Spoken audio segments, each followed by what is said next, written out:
Göz açtım yürek, yürek cihanga. Bağrımda 9 ayeti.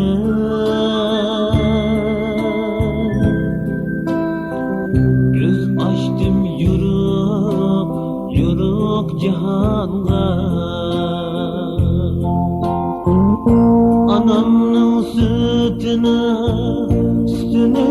emir, katildim ahire ulug' insonga. Anamның sütüne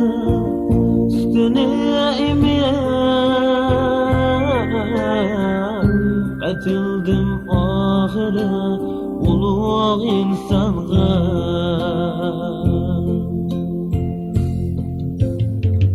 Anam meni hayotlik baktı, anam meni xushallik baktı, anam meni hayotlik baktı. Anam beni xushallik baktı.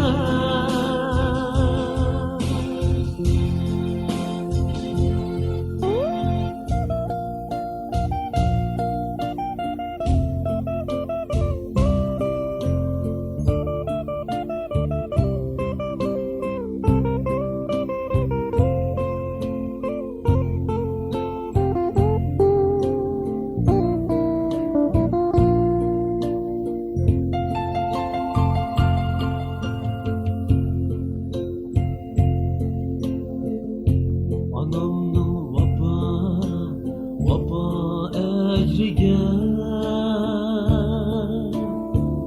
men cennet rahiti baragıta az.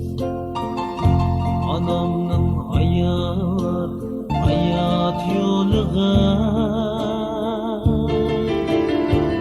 razı men bulsam mengü payanda. Ahmetlik oğul bulup üstüm, can ana ecrin taşlı. Özümdün bir sual soray, seni razı kıldım kançlı.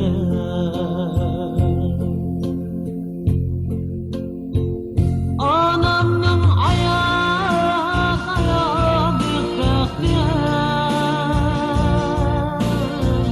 anam meni xushallik baktı. Anam meni hayotlik baktı.